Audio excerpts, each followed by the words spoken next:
అందశ్రీ అన్న నమస్తే. నమస్కారం నాన్న. అన్న మామూలుగా కాళిదాస్ గురించి మనం ఎక్కువ చదువుకున్నాం. తెలుగు కాళిదాస్ అయినా తెలంగాణ కాళిదాస్ అయినా అందశ్రీ అన్న అని జననానుడి. యూనివర్సిటీలలో చదువుకోకపోయినా పట్టాలు తీసుకోకపోయినా ప్రజలల్లో మీ అనుభవం అనుకోండి, మీరు మనసు పెట్టి రాసిన పాటలు ఈ తెలంగాణ రాష్ట్రాన్ని, తెలంగాణ ఉద్యమాన్ని పతాక స్థాయికి, తెలంగాణ ఉద్యమం ఆకాశంలో తారలై మెరిసిందని అంటే అందులో మీ పాత్ర తీయలేనిది. నాకు తెలిసిన తెలంగాణను 3 భాగాలుగా నేను చూస్తా. నా అనుభవం, నాకున్న పరిమితమైన దీంట్లో ఒకటి 220 సంవత్సరాలు రాజుగా చక్రవర్తిగా నిజాంల పాలన. ఆ పాలనలో నిరంకుశ రజాకర్ల దాడి, దాని మీద ఈ ప్రాంత ప్రజలు ఏకోన్ముఖమై సాయుధ రైతాంగ పోరాటం చేసి మీ పాట దాని మీద రాసిన దాంట్లో నైజాముల పైజామలు ఊడగొట్టి దిగంతాలకు తరిమిన చరిత్ర ఈ తెలంగాణ ప్రజలది. అదొక భాగమైతే సాయుధ రైతాంగ పోరాటంతో మనం స్వేచ్ఛను సాధించినామని అనుకుంటా. నేను 60 సంవత్సరాలు సమైక్య పాలనలో జరిగిన మలిదశ తెలంగాణ పోరాటం, ఈ ప్రాంత రైతుల పోరాటం, ఈ ప్రాంతం యొక్క ప్రజల పోరాటంలో స్పష్టంగా మీ పాత్ర, దాని మీద మీ గలం అనుకోండి, మీ స్ఫూర్తి అనుకోండి, విస్పష్టంగా అనిపించింది. అదొక భాగం. 3వ భాగం తెలంగాణ రాష్ట్రం వచ్చి దాదాపుగా 10 సంవత్సరాలు పూర్తవుతుంది. నా దృష్టిలో ఈ మూడింటి మధ్యలో ఉన్న తేడాను మీరు ఎట్లా గమనిస్తున్నారు? మీరు రాసిన పాట మాకందరికీ చూడు తెలంగాణ అనే పాట అంటే తెలంగాణను చూసి ఇక్కడ ఉన్న ప్రకృతి వనరులు వీటికి సంబంధించిన విషయాల ప్రస్తావన, నిజాములు కావచ్చు, సమైక్య పాలన కావచ్చు, ఈనాడున్న దొరల తెలంగాణకు సంబంధించి ప్రజల మీద వాళ్ళ ఆధిపత్యం అని నేను అనుకుంటున్నా. మీరు కవిగా స్పందించే హృదయంగా మీ వైపు నుంచి ఏ కోణంలో చూస్తుండ్రు? 10 సంవత్సరాల అనుభవాన్ని మీరు ఏ రకంగా విశ్లేషిస్తారని నేను ఆశిస్తున్నాను మీ నుంచి. నమస్కారం నాన్న. మీరు అడిగిన ప్రశ్న 3 భాగాలుగా తెలంగాణ అస్తిత్వాన్ని, తెలంగాణ ఆత్మను ఆవిష్కరించాలనుకున్నప్పుడు ముందుగా మీరు మాట అన్నారు, కాళిదాసు భారతీయ సాహిత్యంలో ఒక శిఖరాయమానం. కాదనను, నేను కాళిదాసును అవునో కాదో అని కూడా చెప్పలేను. కానీ అమ్మ ఆశీర్వచనము అనిర్వచనంగా నా మీద ఉన్నదని చెప్పగలను. ఎందుకంటే పాఠశాలకు పోకున్న పశువుల కాపరి నుంచి మొదలైన నా జీవితం, అంటే కుక్కలు ధరుముతున్న కుందేలు పిల్లలాగా మొదలైన నా జీవితం, మృగాలు ధరుముతున్న జింక పిల్లలాగా అడిగేసిన జర్నీ, ఇవన్నీ చూసుకున్నప్పుడు ఇలా మీ ముందట కూర్చున్న స్థితిని చూస్తున్నప్పుడు కొద్దిగా ఆశ్చర్యం కలుగుతుంది, నాకు ఆశ్చర్యం కూడా కలుగుతుంది, తెలియని అద్భుతం కూడా అనుకుంటాను. కాళిదాసు భారతీయ సాహిత్యానికి ఎంత పెట్టని కోటగా నిలబడ్డాడో, నేను తెలంగాణకు పెట్టని కోటను అనను. తెలంగాణ పెట్టిన కోటనే నేను. తెలంగాణ భిక్షం పెట్టిన పాటనే నేను. తెలంగాణ పట్టుకున్న ఆ వారసత్వ పరంపర నుంచి పట్టుకున్న కలమే నాది. ఇక్కడ నుంచి పెళ్ళుబికిన వేలాది గలాలున్నాయి, వేలాది కళాలున్నాయి. వాళ్ళందరూ నా ముందుండడం వల్ల నేను ఇది గమనించే అటువంటి పాఠము. మనకు తెలంగాణ ఉద్యమం అనేది లేకపోతే ఎక్కడో టాపి పని చేసుకునే అందశ్రీ ఇలా మీ దగ్గర కూర్చునే స్థితి రాదు వాడికి. అయితే చాలామంది తెలంగాణ ఉద్యమంలో నేను త్యాగం చేసిన, అది చేసిన, ఇది చేసిన చాలా గొప్పలకు పోతున్నారు. నేనేం త్యాగాలు ఏమి చేయలేదు. జననీ జన్మభూమించ స్వర్గాదపి గరీయసి అన్న వాల్మీకి సూక్తి ఉంటుంది మనకు. లంకలో రాముడు, విభీషణుడు మళ్ళీ ఏకైక వస్తుందో తండ్రి ఇక్కడనే రాజ్యం చేసుకో, మళ్ళా అయోధ్యకు పోతే మళ్ళా వనవాసానికేమో. లేలే విభీషణ, ఈ రాజ్యం నువ్వే ఏలుకోవాలి. జననీ జన్మభూమిచ్చ స్వర్గాదపి గరీయసి అన్న అయోధ్యకు నేను పోవాలి, ఇక్కడ ఉండడం కాదు అన్నట్టుగానే నన్ను గన్న నేల రుణము తీర్చుకోవడానికి నేను తెలంగాణ ఉద్యమానికి వచ్చాను. ఇక నువ్వన్న ముందు వరుసలో నైజామోని పైజాం ఊడగొట్టింది, నైజామోని పైజాం ఊడగొట్టింది, దిగంతాలకు రజాకారు మూకలను దిగంతాలకు తరిమి కొట్టింది, గడీలకు అగ్గిపెట్టింది, రాచరికానికి గోరిగట్టింది. తెలంగాణమంటే పిడికడు మట్టార పిపిలీకాది బ్రహ్మ పర్యంతం కంపరం బుట్టించే మందుపాతర. అది ట్రిగ్గర్ లేని వెపన్, అది అమర్చిన మందుపాతర. అది ఎలా పేలుతుందో ఎలా ఆ నేపథ్యం. ఎందుకంటే నా తలాపున, నేను పుట్టిన నేల తలాపుననే బైరాంపల్లి ఉంటుంది. ఎప్పుడన్నా మీరు అనుమతిస్తే ఆ బైరాంపల్లిని ఒకసారి చూసొద్దాం.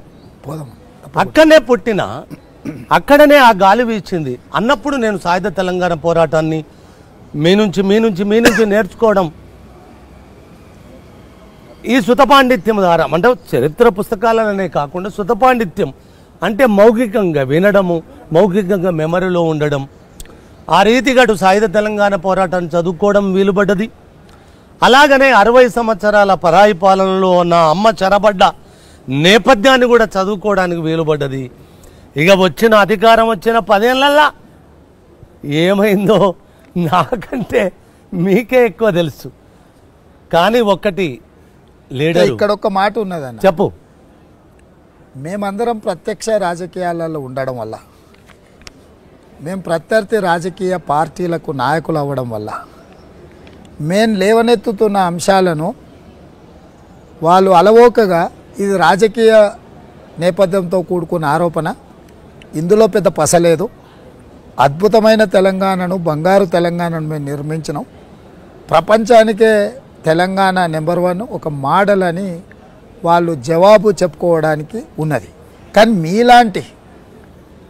మీలాంటి వాళ్ళు పల్లె నీకు వందనాలమ్మా అనే తెలంగాణ పల్లెల యొక్క జీవన విధానాన్ని, ప్రజల యొక్క ఆలోచనను, ప్రజల ఆలోచననే ఆలంబన చేసుకొని ముందుకు నడిచిన మీరు ఈ పరిస్థితులను వివరిస్తే నిజంగానే తెలంగాణ బంగారు తెలంగాణ అయిందా?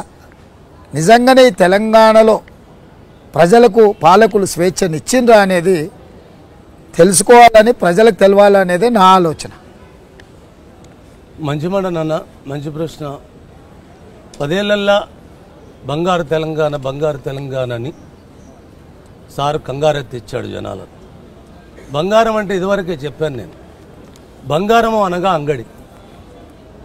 ఓ, బంగారం అంటే అంగడే. ఓకే. అక్కడ అమ్ముకోవడం కొనుక్కోవడం కానీ ఇథిక్స్, మానవ విలువలు ఉండే అక్కడ. నాకు కొత్త బంగారం అంటే అంగడే. ఓకే అన్న. అందుకోసం ఇక్కడ ప్రతిదీ అంగడే అయింది. ఇక్కడ ప్రతిదీ అంగడే అయింది ఆ బంగారం పేరు మీద. నిజంగా ఇది స్వర్ణము అంటే బంగారం అని నాకు తెలిసి, బంగారం అనేది మానవ జీవితంలో చాలా అతి అతి అతి అతి విలువ తక్కువ శబ్దం. ఎందుకంటే ప్రజలు భ్రమలో ఉంటారు కదా, బంగారం అనగానే బంగారం వండుకొని తినరు కదా. కానీ నన్ను కన్నా ఈ మట్టి కంటే, ఈ మట్టి పిడికడు మట్టి కంటే 1000 కిలోల బంగారం దాని వేటు రాదు నాన్న. అందుకోసం సారు మనకు బంగారం అని మనకు కంగారిస్తే ఆ బంగారం ఎంత మనం పరిగెత్తుతుంటే బంగారాన్ని తలదన్నిన 1000 ఎకరాలను సారు కాజేసుడు మొదలుపెట్టాడు. ఏ ప్రజలకు ఇక్కడేం స్వేచ్ఛ లేదు.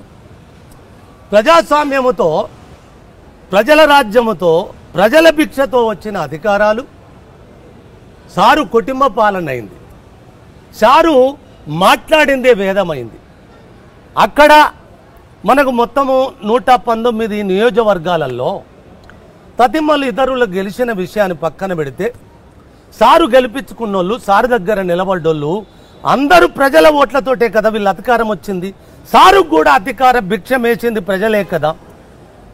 ఆ బంగారు తెలంగాణలో ఆయన తెచ్చిన బంగారు రాజ్యములో ఓటేసిన ఏ ప్రజలనన్న భాగస్వామ్యము చేసిన సందర్భం మనకు కనబడ్డదా? సారు మాట్లాడతాడు, సారు కొడుకు మాట్లాడతాడు, సారు అల్లుడు మాట్లాడతారు, సారు బిడ్డ మాట్లాడతాడు, సారుకు మందు పోసి మందు గోలిచ్చేటోడు కూడా మాట్లాడతాడు. ఇక ఈ 4, 5 కాకుండా ఇంకొక ఆయన మనమోడు 6వ సంఖ్యగా, ఆయనకి ఇష్టమైన 6వ సంఖ్య కదా, ఆయన 6వ సంఖ్యలో మనుమనికి కూడా ఈ తెలంగాణ వాళ్ళ తాత జాగీరులాగా మనుమనికి కూడా రాజకీయ భిక్ష పెట్టి పోవాలన్నది ఒక వ్యక్తి మాట్లాడుతున్నా అనుకుంటాం, ఏకోన్ముఖం అనుకుంటాము. లీడరు ఏకోన్ముఖం కాదు. ఇలా కాంగ్రెస్ వస్తే 10 మంది మినిస్టర్లు అవుతారా, 11 అవుతారా, 12 అవుతారా అని ఎద్దేవా చేస్తున్నాడు కదా. సారింట్లా నాకు తెలిసి 5 ముఖ్యమంత్రులు ఇప్పుడే ఉన్నారు. సారింట్లా 5 ముఖ్యమంత్రులు, అయ్యొక ముఖ్యమంత్రి, కొడుకొక ముఖ్యమంత్రి, బిడ్డొక ముఖ్యమంత్రి, అల్లుడొక ముఖ్యమంత్రి, మందు గోలేసే సార్ ఒక ముఖ్యమంత్రి, ఇప్పుడు 6వ ముఖ్యమంత్రి మనుమనిగా చిరునామా చేసి ఉన్నారు. తెలంగాణలో నా ప్రజలు మాట్లాడుతూనే ఉన్నారు, కేసీఆర్ అనేటోడు ఒక ముఖ్యమంత్రిగా పిడికడు వ్యక్తే తప్ప తెలంగాణను శాసించేటోడు ఈ భూమి మీద నైజాములు పోయినరు, రాజులు పోయినరు, రాకాశి బల్లుల కంటే ధిక్కారము ప్రదర్శించిన మన పరాయి పాలన కూడా వాళ్ళ ఇంటికి పోయింది. సారు ఎందుకంటే తన నీడ నాకు తోడుగా సింహములాగా వస్తుంది అనుకుంటాడు. కానీ ఇక్కడ ఎవరైనా చిటికడేనా, చిటికడు మట్టే. మన పెద్దలు ఒక మాట అంటారు, అది చెప్పాలి. ఎందుకురా అంత ఉచ్చిలిపోతున్నావు, ఏము తెచ్చినవని ఏం తీసుకుపోతావని. ఏమున్నది బిడ్డ జీవితం అంటే, ఇవాళ ఇంట్లో రేపు మంట్లే. మీరు సంపాదించుకొని మీ కుటుంబమే, ప్రజాస్వామ్య పాలన కాదది, కుటుంబ పాలన. ప్రజాస్వామ్య ప్రజలు భాగస్వామ్యమై పాలన చేస్తున్న పాలన కాదది. బంగారు తెలంగాణ, నా తెలంగాణను దోచుకోవడానికి అంగడు చేసిన తత్వం అది. అరే నా తెలంగాణ మట్టితో పరిమళాలుగా పచ్చగా వర్ధిల్లాలి గాని అంగళ్ళు చేసి అమ్ముకునేందుకు కాదు ఈ తెలంగాణ. చెప్పిన కదా, ఏ ఒక్కడు లెక్కలేసుకుంటే వచ్చేదే నా తెలంగాణ. అందరం ఒక్కటైతే కదా వచ్చింది తెలంగాణ. ఒక్కడు లెక్కలేసుకుంటే వచ్చేదే నా తెలంగాణ.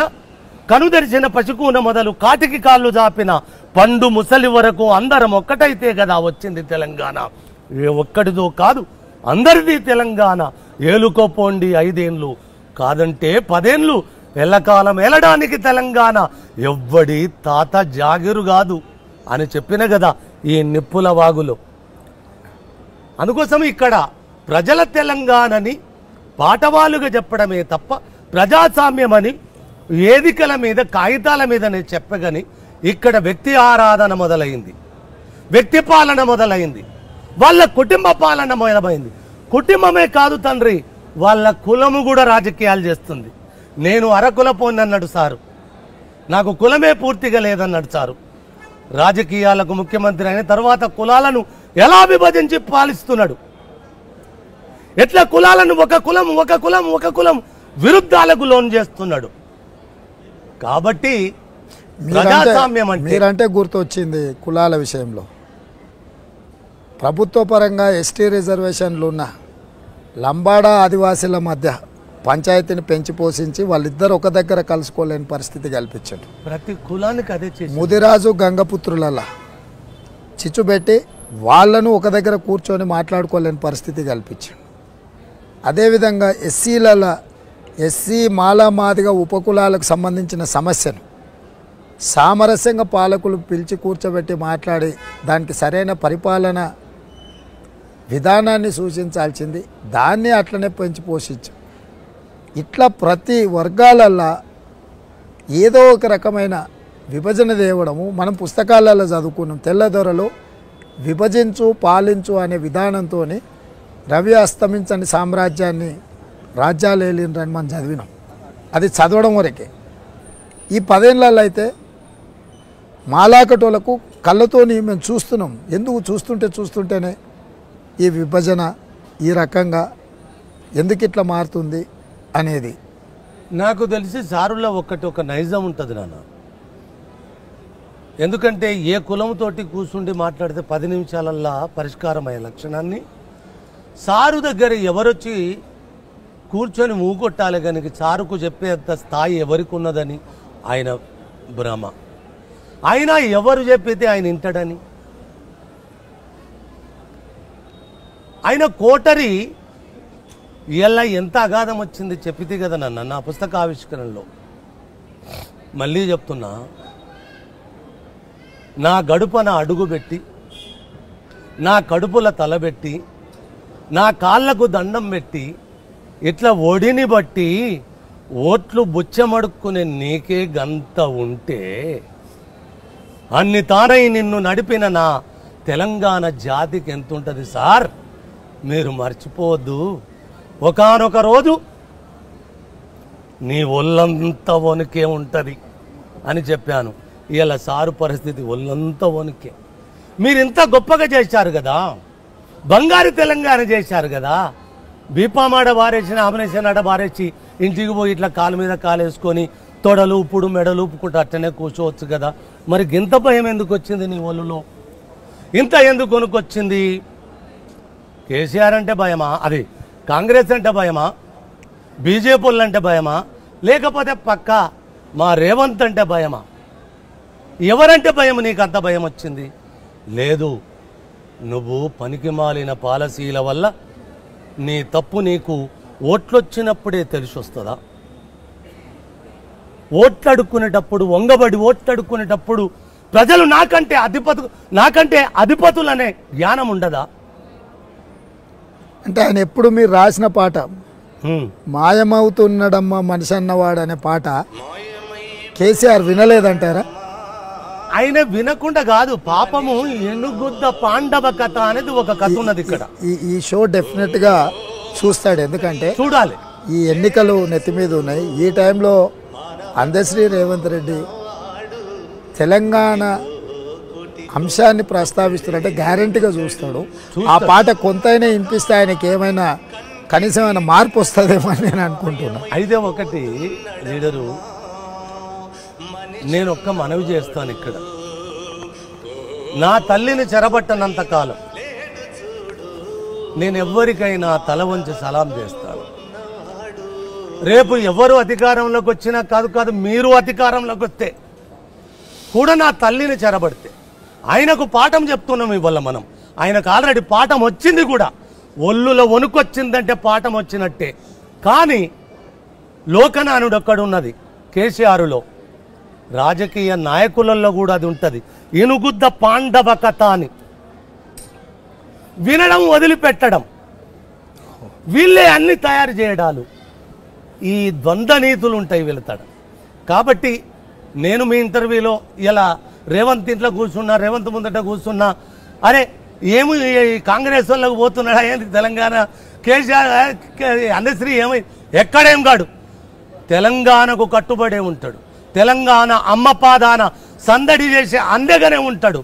రేపు మీ వల్ల కూడా ఏదన్నా నా తెలంగాణకు ఇబ్బంది కలిగితే సారెంబడి ఎట్లబడి దేహములో సలిసంటలు పుట్టడానికి కారణభూతమైనో నా అమ్మను ఎవ్వరు చెరబట్టినా నా పని గదే ఉంటుంది. తిరగబడమే నా పని. మాయమైపోతున్నాడమ్మా మనిషి అన్నవాడు. మనిషి అయితే ఇట్లా చెప్తారు సార్. మనిషి రూపంలో ఉన్న జంతువులు మనిషి అయితే ఎందుకు చెప్తారు నాన్న? మనిషి రూపములో ఉన్న మనిషికి ఇంకొకటి ఒక ఫిలాసఫీ చెప్పాలి. మనిషిలో 2 ముఖాలు అంటారు, కాదు, మనిషిలో 10 ముఖాలు ఉంటాయి. 5 జ్ఞానేంద్రియాలుగా 5 కర్మేంద్రియాలుగా ఉంటాయి. ఆయన ఒక్కొక్క ముఖంలోకి పరికాయ ప్రవేశం చేస్తూ పాపం 60 ఏళ్ళలో 50 ఏళ్ళలో రాజకీయ జీవితంలో నాకు భారతదేశంలో వాస్తవానికి కేసీఆర్ గారంత అబద్ధాలలో బతికిన లీడర్ అయితే నాకు ఈ దేశంలో కనబడ్డట్టు అయితే అనిపించలేదు నాన్న. అంటే కేసీఆర్లో ఒక గొప్పతనం ఉందన్న, ఎంత గొప్ప అబద్ధానైనా ఆ, అందమైన నిజంగా భ్రమలు కల్పించేటట్టు చెప్పడంలో ఆయనతో ఎవరు పోటీ పడలేరు. అంటే నిజం లాంటి అబద్ధం చెప్తాడు కేసీఆర్, అంటే మనకు అచ్చం నిజంగా లాగానే అనిపిస్తుంది, కానీ ఆ తీరా దాన్ని తరిచి చూస్తే 100% అది అబద్ధమే ఉంటుంది. 100% కాదు. ఆయన చెప్పిన విధానాలలో బంగారు తెలంగాణ అనేది కోటి వాళ్ళ అబద్ధం, అంతమించిన పెద్ద అబద్ధం ఉండదు. ఇంకా ఈ అబద్ధము బంగారు తెలంగాణలో అయితే రేపు బంగారమే, ఈయన సన్న బియ్యం ఎందుకు తినాలి, బంగారాన్నే బియ్యాలుగా మార్చి బంగారం ఎసరు పెట్టి తినమనాలి కదా. ఈ అంగల్లో ఎందుకు బతకాలి, ఎవడి బతుకు వాడే చేయాలి. కానీ ఒకటి స్వామి వివేకానందుడు ఒక మాట చెప్తాడు, చెప్పాలి. చాణక్యుడు కూడా ఒక మాట చెప్తాడు, చెప్పాలి. మీ లోకాన్ని కూడా ఇది వినాలి, నా తెలంగాణ కూడా వినాలి. చాణక్యుడు ఒక మాట అంటాడు, మిత్రమా, నీ పుట్టుకతో నీకు శత్రువులంటూ కానీ మిత్రులంటూ కానీ ఎవ్వరు ఉండరు పుట్టుకతో, కానీ నువ్వు చేసే క్రియల రూపేణ నీకు శత్రువు కానీ మిత్రువు కానీ నీ క్రియలు నువ్వే సంపాదించి పెట్టుకుంటావు అన్నాడు. ఆయనే తెలంగాణ ఉద్యమ కాలంలో మిత్రులు సంపాదించి పెట్టుకున్నాడు. తెలంగాణ రాష్ట్ర సిద్ధిలో ఆయన పాత్ర నికల్మషం లేకుండా వర్ధిల్లిండు. అందులో నాకు ఎలాంటి పేషి లేదు, కానీ చేసిన క్రియలు ఇవాళ శత్రుత్వాన్ని కొని తెచ్చి పెట్టుకున్నాడు. అంటే నిన్ను నువ్వు, స్వామి వివేకానందుడు ఒక మాట అంటాడు, ఎదటి వాడిని మోసం చేసినవని అత్యున్నతంగా సంతోషపడుతున్నావు కదా మిత్రమా, వాస్తవానికి నువ్వు జనాలను మోసం చేయలేదు, కానీ నిన్ను నువ్వే మోసం చేసుకున్నావు అన్న సంగతిని మర్చిపోతాను అంటాడు వివేకానందుడు. మరి 80,000 పుస్తకాలు చదివిన కేసీఆర్కు ఈ చిన్న లాజిక్ మిస్ అయిందంటారా అన్న? 80,000 పుస్తకాలు చదివిన మాట ఆయన 80 కాదు, 80 ఎంత, 160,000 పుస్తకాలు చదివినా నాకు అభ్యంతరము లేదు. కానీ పిడికడు మట్టితనము, పిడికడు మనిషితనము, పిడికడు మాటిచ్చి నిలబెట్టుకోలేని తనం ఉంటే, అవి మనిషిలో లేకుంటే తనువు బతికున్న శవమే తప్ప వాస్తవానికి మనిషిగా జీవించినట్టు ఏ కోసాన ఎవ్వడు లెక్క చెయ్యడు. అబద్ధాల కోరు, అబద్ధాల కోరు, అబద్ధాల కోరన్న శిఖరాయమానపు సిగనే ముడేసుకున్నవాడైతాడు. అంటే ఒక హోదా లేకపోతే మనిషి ఏదైనా కొన్ని అంశాలు సాధించిన తర్వాత కొంచెం నిమ్మలత్వం వస్తుందని పెద్దలు చెప్తారు. నార్మల్గా ఊర్లో మనం ఏదైనా అనుకుంటే ఇది వచ్చినాక కొంచెం నిమ్మలత్వం వచ్చి సరే అందరినీ కలుపుకోవాలి, అందరు చెప్పేది వినాలి. కొంచెం ఆయన అనుకున్న కోణంలో తెలంగాణ రావడం, తెలంగాణకి ముఖ్యమంత్రి అవ్వడం, 2 సార్లు అవ్వడం, సరే చేయగలిగిందంతా ఏమేం ప్రయత్నాలు చేసిండు. ఇప్పటికి కూడా మొదలుపెట్టినప్పుడు ఏ అబద్ధాల పునాదుల మీద మొదలుపెట్టిండో ఈరోజు కూడా దారి మారకుండా అట్లా పోవడం వల్ల ఎలకాలం మనల్ని ఇట్లనే నమ్మించగలని నమ్మకం, ఆయన మీద నమ్మకమా మన మీద నమ్మకమా, ఏ చెప్పినా నమ్ముతారని? అయితే ఒకటి, ఆయన వ్యక్తిగా నాకు కూడా చాలా ఇష్టడే, 14 ఏళ్ళు కలిసి పనే చేసినాం. నాకు కేసీఆర్ పట్ల కానీ కేసీఆర్ నాయకత్వం పట్ల కానీ నాకు ఎలాంటి పేశేషాలు లేవు. అంటే మనిషి కోణము నుంచి ఒకే ఒక్క శత్రుత్వ ముఖమే ఉండదు కదా, మంచి ముఖం కూడా, మనిషి ముఖం కూడా వస్తాడు అప్పుడప్పుడు. ఎప్పుడు వస్తాడంటే నిన్నటి దాకైతే రాలేదు, ఇప్పుడు వస్తాడనే నమ్మకం లేదు. నిన్నటి దాకైతే రాలేదు, ఇప్పుడు వస్తాడనే నమ్మకం కూడా నాకు లేదు. కానీ ఒక్క మనవి చేస్తాను సారు పక్షాన.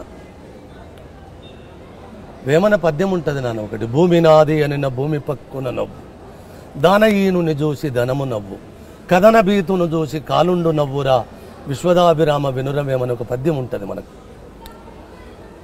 ఇవన్నీ నిలకడ ఆయనకు వస్తే మనం ఇద్దరం ఇంటర్వ్యూ కూర్చుండే పరిస్థితి రాదు కదా. అయినా ఆయనను అభినందించాలి. నేను ఏ రోజు నీతోటి ఇంటర్వ్యూలు అంటేనే నాకు ఎలర్జీ. నేను కూడా మొదటిసారి అన్న నా జీవితంలో నన్ను అడిగినా కానీ నేను ఎవరిని ఎప్పుడేం అడగలే. అలాంటిది నువ్వు రాజకీయాలకు వచ్చిన తర్వాత నేను ఎప్పుడు నిన్ను కలిసినందుకు కూడా నేను ఇష్టపడలేదు. ఏదో అనుకోకుండా కాలము నేను అంటా సార్, నేనంట రేవంత్ రెడ్డి ఒక్క మాట చెప్తే నేను కేసీఆర్ని అభినందిస్తామని ఇద్దరం కలవడానికి ఆయన కారణం. ఎందుకంటే ఆయన చేసిన క్రియలు కనుక కరెక్ట్గా తెలంగాణకుంటే మనం ఇద్దరం కలిసేటోళ్ళం కాదు. కానీ అమ్మ నాకు ఒక పాఠం చెప్తాడు. ఆయన మెస్మరిజానికి తల వంచని నేల లేదు నాన్న. ఆయన చండీ యాగం చేశాడు. ఇప్పుడు అది మాట్లాడాలనో లేదో కానీ మాట్లాడాలి. చండీ యాగం అని 100 కోట్ల రూపాయలతోటి మొత్తము నిజంగా ఆయన రాజుగా ఫీల్ అయ్యి, ప్రజాస్వామ్యాలలో రాజు అనేది బూజు పట్టిపోయిన పదం కదా, ఇక్కడ రాజు చెల్లుబాటు కాడు.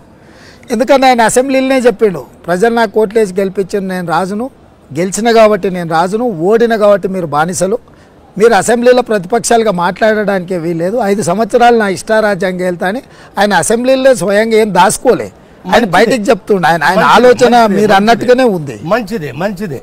నువ్వు రాజు అయితే ఒక్క మాట అడుగుతానన్న, మృగాలను వేటాడే సింహం అంటే ఒక ప్రకృతి నుంచి ఒక మాట మాట్లాడుకుందాం. గడ్డి మేసే కుక్క మాంసమే తింటది, గడ్డి కూడా మేస్తుంది. ఏ జంతువైనా మాంసానికి ఆహారంగా ఉన్నాయి. వేట దొరకన్నాడు ఏదన్నా గడ్డి మేస్తుంది, తోచింది తింటది. వాడు అవి మెయ్యని గడ్డే లేదు. సింహము జీవిత కాలములో వేట ఆడినా వేట దొరకకున్నా ఎప్పుడన్నా తల వంచి గడ్డి మేసిందా? మేస్తదా? మరి నువ్వు తల వంచి మెయ్యని గడ్డే లేదు కదా సార్, నువ్వు మెయ్యని గడ్డే లేదు కదా, నువ్వు రాజు ఎట్లయితావు? ఒకవేళ నువ్వు రాజువే అనుకొని అసెంబ్లీలో అంత నిర్లజ్జంగా చెప్పుకుంటే, నేను రాజును అని నిర్లక్ష్యంగా చెప్పుకుంటే, ఒంగబడి బుచ్చగాడిలా ఓటెందుకు అడుగుతున్నావు సార్? మళ్ళీ ఒంగబడి ప్రజల పాదాలకు ఒంగబడి ఓటెందుకు అడుగుతున్నావు సార్? మీరు రాజే అయితే మీ తాత ఇచ్చింది, మీ రేచర్ర పద్మనాయకులు సర్వజ్ఞ సింగభూపాలుడు ఇచ్చిన నేల నా ఇది కాదు సార్. ఇక్కడ పోతనామాత్యులు కూడా వస్తారు కదా. నువ్వు 100 కోట్లు పెట్టి యజ్ఞాలు చేసినవు, అది చండీ యాగం పేరు మీద నా తెలంగాణకు చేతబడి యజ్ఞం అని చెప్తా నేను దాన్ని కదా.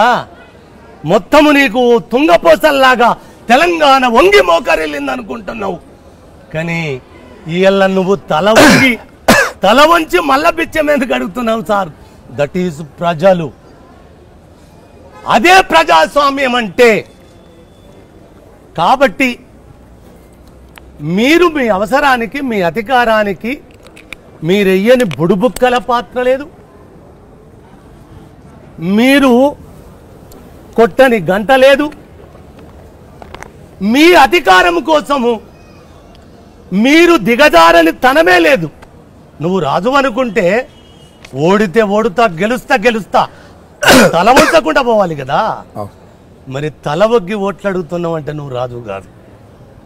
ప్రజలకు నువ్వు బానిసవు. రాసి పెట్టుకోసారి డేట్. నా తెలంగాణకు ఒక్క పెద్ద జీతగాడి మాత్రమే తప్ప నా తెలంగాణకు రాజెవడే? ఇక్కడ నా తెలంగాణనే రాజ్యము, నా తెలంగాణ అమ్మే, రాజు అమ్మనే, రాణి కూడా అమ్మనే. నిన్ను ముచ్చముటలు పట్టించి 3 చెల్ర నీళ్లు తాగబట్టేది, తాగపిచ్చేది కూడా ఈ మట్టే కదా. ఇక్కడ రాజులు చెల్లుబాటు గారు, అయినా నిన్ను దొర, ఇప్పుడు దొరల రాజ్యం అన్నారు. ఇది ఒక్కసారి నవ్వుతుంది రేవంత్ నాకు. ఇక్కడ దొరలు ఎక్కడున్నారు అంటే ఇప్పుడు మనవి చేస్తాను, అడ్డం వస్తున్నా.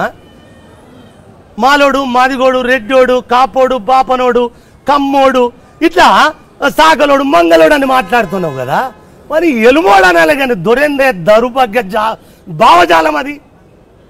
ఎప్పటికీ దొర మా ఉద్దేశంలో, అంటే నా ఉద్దేశంలో, లేకపోతే రాజకీయ పరిభాషలో దొర అంటే దోపిడీ చేసేవాడు, ప్రజల్ని పీడించేవాడు, ప్రజల్ని హింసకు గురి చేసేవాడు, ప్రజల మీద ఆధిపత్యం చెలాయించి నేనే గొప్పవాడిని అనుకునేవాడిని ఇన్ని పదాలు అనే బదులు దొర అంటే సరిపోద్దానా అనే అని మా ఉద్దేశం అది. మేము దొర అంటే ఇన్ని పదాలకు సమతూకమైన ఒకటే అర్థం అవుతుందని, కానీ సారు నిజంగానే దొర అనుకుంటున్నాడు కదా.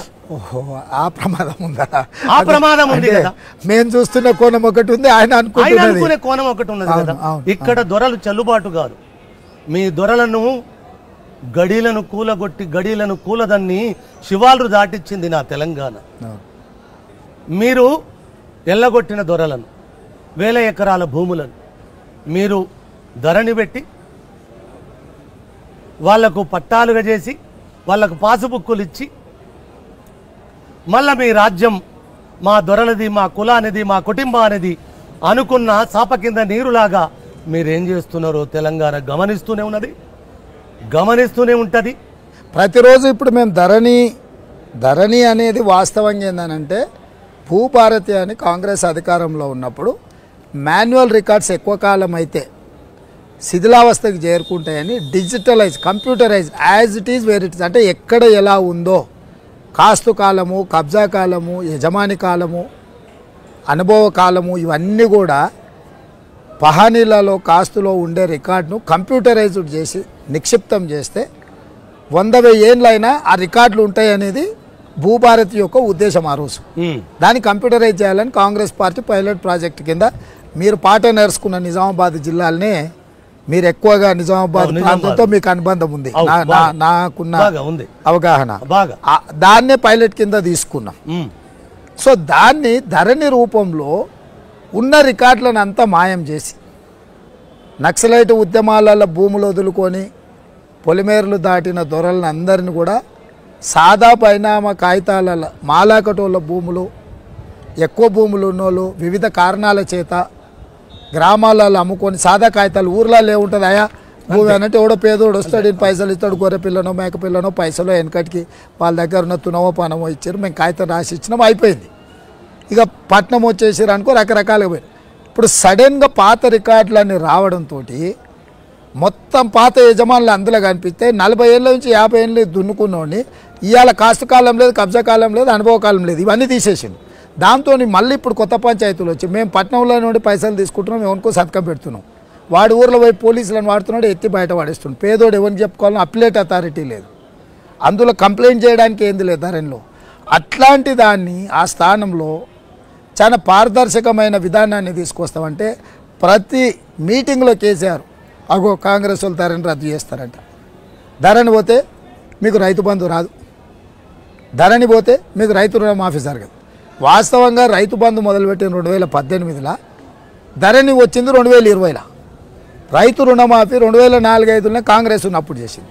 అంటే భూ కమతాలు, భూ యజమానులు, పట్టాదారు పాస్ పుస్తకాలు, ఎవరి పేరు మీద ఎంత ఉంది, ఎవరికి ఎట్లుంది, పోడు భూములు ఎట్లున్నాయి, అసైన్మెంట్ భూములు ఎట్లున్న కాడ నుంచి భూ యజమానుల వరకు రికార్డు అంతుంది. ఎందుకు కేసీఆర్ గారి ధరణిని తీస్తామనగానే ఆయన దుఃఖం, ముఖ్యమంత్రి పదవి పోతే ఎంత దుఃఖం వస్తుందో ఆయనకు, ధరణి రద్దు చేస్తామంటే కూడా అంతే దుఃఖపడుతున్నాడు. అంటే ఇప్పుడు మీరు చెప్పిన దాన్ని బట్టి ఆయన తన వర్గానికో లేకపోతే మొత్తం వాళ్ళ జాతికి ఏదో అన్యాయం జరుగుతున్నట్టుగా ఫీల్ అవుతున్నట్టు అనిపిస్తుంది. అక్కడ పక్కటిబంది ఊయాలు కూడా అదేనన్నా. ఆ రోజు అన్నలు వీళ్ళని ఊళ్ళ నుంచి వెళ్ళగొట్టిన తర్వాత 1000 ఎకరాలు వాళ్ళ ఆధీనంలో ఉండేది. ఆధీనమైన భూములను ఈయన వచ్చిన తర్వాత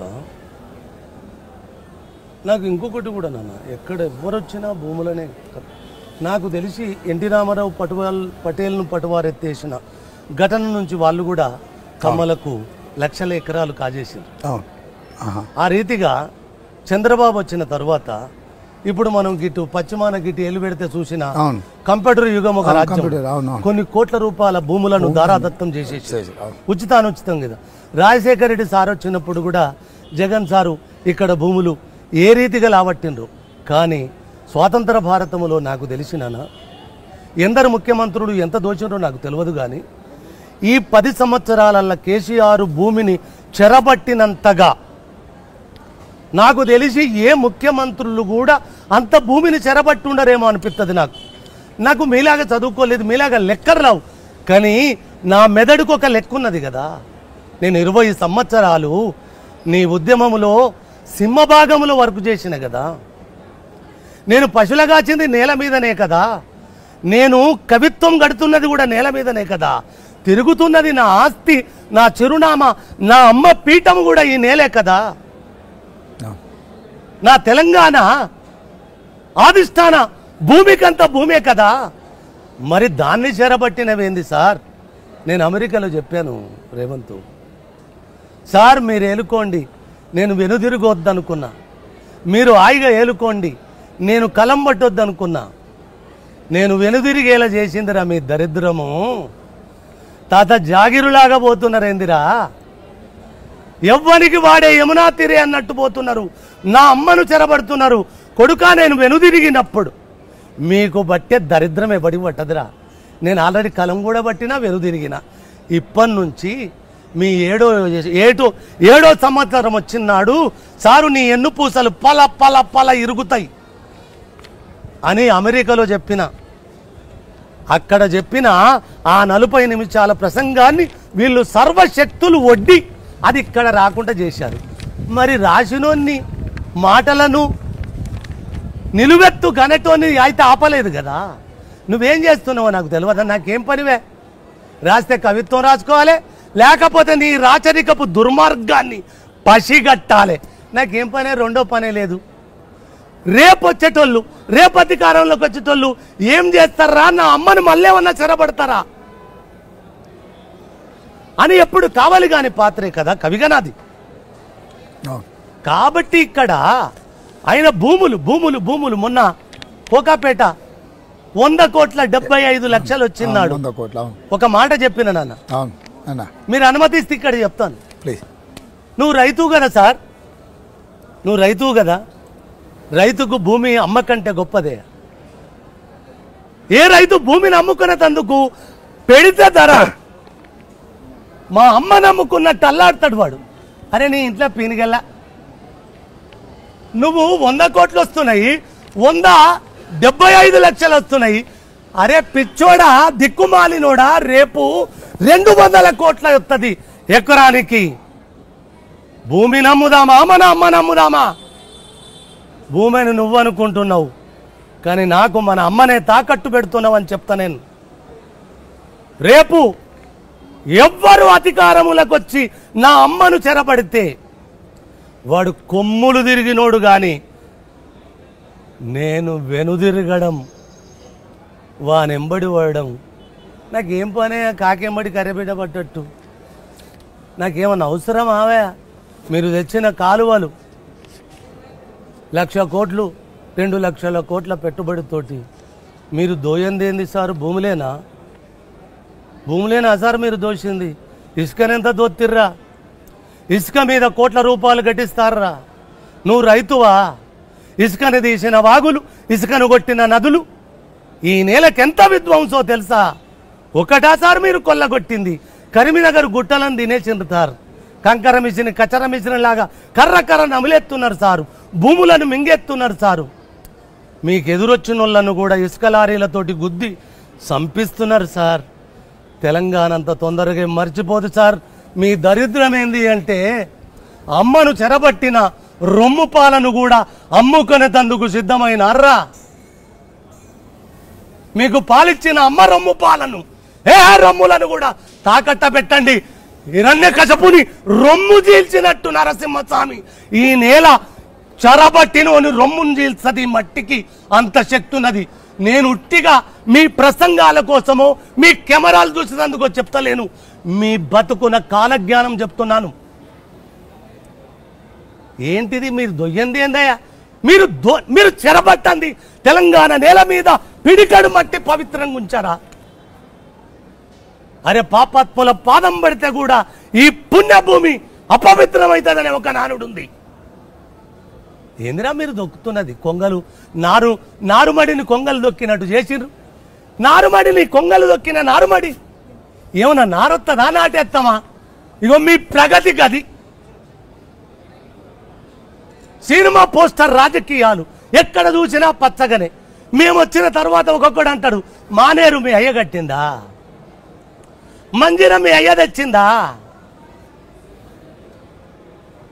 ఎగువ మానేరు మీ అమ్మకేమైనా కట్నంగా ఇచ్చారా? అరే ఇదివరకు అధికారంలో ఉన్నవాళ్లే కదా కట్టింది ఇవి. నాగార్జున సాగర్ ఎన్ని రోజుల కింద కట్టినాం. అదొక పెద్ద దుర్మార్గం. అక్కడ నాకు పేర్చున్నది. నాగార్జున సాగర్ మీద కట్టింది నా నేల మీద, పారేది ఆంధ్ర నేల మీద పారుతుంటది. అయినా నా ఎడమ కాలకు చారుడు నీళ్లు రావు, 4 రోజులలో ఎండిపోతుంది. కానీ కుడి కాలువ నీళ్ళని తవ్వుకపోతుంది. ఇక్కడ చాలా పేషులు నాగార్జున సాగర్ మీద. నువ్వు కాళేశ్వరం ప్రాజెక్టు తెచ్చినావు, పెద్ద స్వప్నం. కానీ నీకు తెలియంది ఏంటి అంటే, అంత దిక్కుమాలిన ప్రాజెక్టు నేను దునియా మీద చూడలే. నీకేమెరకరా గుడ్డ కాసుకున్నోడికి, నీకేమన్నా చదువు రానోడికి, నీకెరకరా అన్నో యూనివర్సిటీలో బతికటోనికి అనుకుంటున్నావు నువ్వు. నేను ఒక చిన్న కవిత్వం రాసుకోవడానికి ధరాతలం మీద ప్రవహిస్తున్న ది లాంగెస్ట్, ది టాప్ 10 రివర్లు ఉన్నాయి కదా, వాటిని మొత్తము భూగోళం అంతా చుట్టొచ్చిన అన్నా నేను. మీరు చైనా బ్యారేజీకి పోయి చూసొస్తారు మీ బలగం. అరే 5 మెట్లుంటాయి ఇట్లా, హ్యాంగ్జీ రివర్కు ఆ మీదికి పోవాలి. ఒక్క మెట్టు 5 గ్యారేజీలు ఉంటాయి నన్ను ఇట్లా ఎక్కుతుంటాయి అవి. ఆ 5 గ్యారేజీలల్లా మన కాళేశ్వరం ఒక గ్యారేజ్ కింద రాదు. ఓకే, ఒక్కటే కాలువ ఈడ, అది 5 గ్యారేజీలు ఉంటాయి. మరి ఆయన గిన్నిస్ బుక్ ఎక్కిందని చెప్తున్నాడు సార్. చెప్పాడు. ఎందుకంటే సారు కూడా ముఖ్యమంత్రిగా దుర్మార్గంలో నెంబర్ 1గా, దునియాను దోచడంలో నెంబర్ 1గా, భూములు కొల్లగొట్టడంలో నెంబర్ 1గా, జనాలను మోసం చేయడంలో నెంబర్ 1గా, అరచేతులో వైకుంఠాలు చూపెట్టడంలో నెంబర్ 1గా, అగాధమయ జీవనాలకు దారాదత్తం చేస్తున్న అద్వితీయమైన ఆరితేరిన మోసగాడిగా, అరే చిలుక పలుకులతోటి చిన్నగా ఒక్కొక్క జీవితాలను సిదిమేసి పాలన మీదనే ఇట్లా కాలు ఊపడానికి పసిగట్టిన దౌర్భాగ్యము. మరి గిన్నీసు బుక్కులు ఎక్కకపోతే ఇంకేం బుక్కులే? అయితే ప్రజల బుక్కు చింపకుండా చేసుకోండి తండ్రి మీరు. ప్రజల హృదయాలలో ఒక బుక్ ఉన్నది, ఆ బుక్కులోని లెక్కలు తప్పినాయి అన్నా. సారు, ప్రజల హృదయపు బుక్కులో నీ లెక్కలు తప్పినాయి. ఆ లెక్కలు తప్పినవి కావున నీ ఒళ్ళంతా వణుకు పుడుతుంది. ఆ లెక్కలు సరిచేసుకో. ఓట్లేసిన ఓటర్లకు తలబొగ్గి విధేయుడిగా బతికేటందుకు ఈ రోజు నుంచైనా నేర్చుకో. ప్రజాస్వామ్యములో చాలా మంది నాన్న కమ్యూనిస్టుల నుంచి, నక్సలైట్ల నుంచి, విప్లవోద్యమాల నుంచి, భక్తివోద్యమం నుంచి, పౌరాణిక నుంచి, రాచరిక వ్యవస్థ నుంచి ప్రజలే దేవుళ్ళు, ప్రజలే పాలకులని చెప్పినోడు ఒక్కనా కొడుకు ప్రజలను భాగస్వామ్యం చేయలే. మరి మీరు అధికారంలోకి వస్తా అని వేదికెక్కి సారులో వణుకు పుట్టిస్తున్నారు కదా. మరి మీ ప్రభుత్వం వస్తే ఒకవేళ ప్రజలను భాగస్వామ్యముతో కూడిన పాలన చేయగలరా? డెఫినెట్గా. అంటే కాంగ్రెస్ పార్టీకి ఒక గొప్ప లక్షణం ఉంది. వ్యక్తులు బలవంతులైనప్పుడు సంస్థ చూస్తూ ఊరుకోదు. అంటే నేను సామాన్యుల కంటే అతీతము, లేకపోతే నాకంటే గొప్పవాడు లేడు అని ఎప్పుడైతే అనుకుంటుందో పార్టీ కరెక్షన్ చేయడానికి ఎప్పుడు ఉంటుంది. చాలామంది బలవంతులు అనుకున్న వాళ్ళని అప్పుడప్పుడు కాంగ్రెస్ పార్టీ ముఖ్యమంత్రులను మారుస్తుంది, కాంగ్రెస్ పార్టీ వీళ్ళని మారుస్తుంది అని చర్చ ఉంది. ఎందుకు మారుస్తుంది? మార్చాల్సిన పరిస్థితి ప్రజల నుంచి డిమాండ్ వచ్చినప్పుడు, ప్రజాస్వామిక పద్ధతిలో ప్రజలు ఏం ఆలోచన చేస్తుండ్రో మార్చే అవకాశం కాంగ్రెస్లో ఉంది. కానీ ఆ మార్పు రెండోరు ఎవరికైనా అవకాశం రావచ్చు. ఉదాహరణ, పంజాబ్లో అమరేందర్ సింగ్ అనే పటియాలా రాజును మార్చాల్సి వచ్చినప్పుడు చెన్నీ అని ఒక సామాన్యమైన దళితుడిని, అంతే. అది ఈ నవీన యుగంలో ట్విట్టరు, ఫేస్ టైమ్ ఇవన్నీ ఉన్నాయి. ఆయనకి ట్విట్టర్ ఖాతా కూడా లేదు. అతి సామాన్యుడు చెన్నీ అని ఒక దళిత సామాజిక వర్గం నుంచి వచ్చిన కాంగ్రెస్ పార్టీ ఎమ్మెల్యే పంజాబ్ లాంటి రాజులు వెళ్ళిన రాష్ట్రానికి ముఖ్యమంత్రిగా అయ్యాడు. అంటే కాంగ్రెస్ పార్టీలో వ్యక్తులు మేము శక్తివంతులమని ఎక్కువ ఎప్పుడైతే అనుకొని వ్యవస్థను ఆధిపత్యం చేయాలనుకున్నప్పుడు కాంగ్రెస్ లాంటి పార్టీలో కరెక్షన్కి స్కోప్ ఉంది. సో కాంగ్రెస్లో ఎవరమైనా, నేను కావచ్చు, ఇంకొక ఆయన కావచ్చు, ఈ ముందుకు వెళ్ళే క్రమంలో మేము కొంచెం లైను దాటి వ్యవహరిస్తే మమ్మల్ని సరిదిద్దడానికి పార్టీ వ్యవస్థ అనేది ఒక వ్యవస్థ ఉన్నది. ఎందుకంటే 140 సంవత్సరాలలో మీరు చాలామందిని, చాలా ప్రధానమంత్రులను, మేధావులను, అంటే అత్యంత వెనుకబడిన వర్గాల నుంచి వచ్చిన వాళ్ళను కూడా ఆ హోదాలో ఈ కాంగ్రెస్ పార్టీతో సాధ్యమైంది. కాబట్టి వ్యక్తిగా నేను ఏం చేస్తా అనే దాని మీద ఒక చర్చ అయితే, పార్టీ ఎప్పుడు పార్టీ ఓపెన్ మైండ్తో ఉంటుంది. ఇట్లాంటివి ఏమైనా వచ్చినప్పుడు కరెక్షన్ చేయడానికి కాంగ్రెస్ పార్టీ నుంచి మనం ఆశించవచ్చు. అంత మాత్రం నేను చెప్పగలను. అయితే ఒక్కటి నాన్న, మీరు చెప్పింది ప్రజాస్వామ్యబద్ధంగా ఎవరు అవసరం ఉంటారో ఒక రాజునే మార్చిన ఘటన కాంగ్రెస్ పార్టీకి ఉన్నప్పుడు, ఇక్కడ ముఖ్యమంత్రులు ఎవరు ఎందరు అనేది కూడా ఒక అగాధము అభివృద్ధి వినబడుతున్నది. వినేలా చేస్తున్నారు వాళ్ళు. మీరు కూడా ఇక్కడ ఒక క్లారిటీ అనేది ప్రజలకు ఇవ్వకపోతే, ప్రజలకు కూడా ఇప్పుడు వాళ్ళు హ్యాడ్లు కూడా వేస్తున్నారు, వాళ్ళకి ఆ స్వాతంత్రత ఉంటుంది, వేసుకోవచ్చు. ఇప్పుడు కాంగ్రెస్ అధికారంలోకి వస్తే ముఖ్యమంత్రి ఎవరు అనేది కోటి ప్రశ్నల బరువున్నది. దానికి మీరు క్లారిటీ ఇవ్వగలరా? అంటే నేను నా తెలంగాణ తరపున అడుగుతున్నాను. అదే కరెక్టే. నేనేమంటున్నంటే, పిసిసి అధ్యక్షుడు అనే చర్చ వచ్చినప్పుడు కూడా 50 మంది పిసిసి ప్రెసిడెంట్లు అవుతారా అని ఒక చర్చ జరిగింది. 50 మంది అవుతారని చెప్పిన 1000 మంది అభిప్రాయం పార్టీ తీసుకుంది. ఎవరైతే బాగుంటుందా, ఎట్లా చేస్తే బాగుంటుంది అనే చర్చల తర్వాత పార్టీ ఒక నిర్ణయం తీసుకున్నప్పుడు చిన్న ప్రకంపనలు ఉన్నా దాన్ని మళ్ళా అంటే దాన్ని నిలబడి ముందుకెళ్ళాం. ముఖ్యమంత్రుల విషయంలో కూడా పార్టీకి ఒక విధానం, ఇప్పుడు ఈయననే అని పైనుంచి రుద్దిండ్రు అనుకో, చూసినావా సీల్డ్ కవర్ ముఖ్యమంత్రి ఢిల్లీ చెప్పారు, వీళ్ళు ఒప్పుకున్నారని. ఇప్పుడు ప్రజల దగ్గరికి వెళ్ళి ఎమ్మెల్యేలను ఎట్లయితే ఎన్నుకోమని ప్రజలకు చెప్తున్నాం, ఎమ్మెల్యేల నుంచి మళ్ళీ ముఖ్యమంత్రి ఎవరైతే బాగుంటుంది అనేది కూడా ఒక చర్చ. రెండవది, కాంగ్రెస్ పార్టీలో సామాజిక వర్గాల కూర్పు ఉంటుంది. ఇప్పుడు నాకు 4 ముఖ్యమంత్రులు ఉండరు, 3 బలైన వర్గాలకు సంబంధించిన వాళ్ళు ఉండరు ఈరోజు. సో కాంగ్రెస్ పార్టీలో దేనికైనా సాధ్యం ఉంటుంది. ఎవరైనా నేను అవ్వచ్చు అనే ఒక ఆస్వాదన, అంటే ఒక వాళ్ళకి అంటే ఒక ఏమంటారు, ఒక నమ్మకాన్ని కలిగించే ప్రయత్నం. ఇప్పుడు రెండవది, ఇప్పుడు వీళ్ళేంది మా పలానా ఆయన ఈయననే అని. నేనేమంటున్నంటే, తండ్రిని మార్చి కొడుకుని పెట్టండి అని వాళ్ళ మంత్రులందరూ కూడా పదే లేవనెత్తిండ్రు. సరే, కుటుంబ అంతర్గత తగాదాల గురించి నేను చెప్పాల్సిన పని లేదు, తెలంగాణ సమాజానికి అందరికీ తెలుసు. సో కాంగ్రెస్ పార్టీలో నిర్ణయం తీసుకున్నంత వరకు అందరు అభిప్రాయాలు చెప్తారు. నిర్ణయం తీసుకున్న తర్వాత అందరూ ఆ నిర్ణయం వెనకాలే నడుస్తారు. ఇప్పుడు ఎమ్మెల్యే టికెట్లకు కూడా 119 సీట్లు ఉంటే 1068 అప్లికేషన్లు వచ్చినాయి. ఎవరికి వాళ్ళు అడిగినరు, చెప్పిండ్రు, రకరకాల ఎవరి వాదనలు వాళ్ళు వినిపించారు, నిర్ణయం తీసుకుండ్రు. 2-3 రోజులు ఇటాటు చర్చ జరిగిన మళ్ళీ వ్యవస్థ అంతా దారిలో పడి ఇప్పుడు ప్రజల దగ్గరికి వెళ్ళడం జరిగింది. నేను మీ ద్వారా అందశ్రీ అన్న, బలమైన నాయకత్వాన్ని, ప్రజలకు మేలు జరిగే విధానాలతోని ముందుకు తీసుకెళ్ళడానికి పార్టీ సిద్ధంగా ఉంది.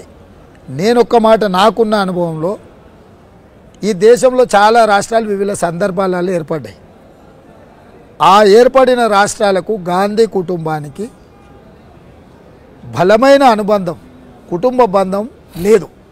తెలంగాణ మాత్రము చాలా ఒడిదుడుకుల మధ్యలో ఒక కఠినమైన సందర్భంలో సోనియా గాంధీ గారు అంటే చాలా ఏమంటారు కన్సర్న్తోని ఈ నిర్ణయం తీసుకుంది.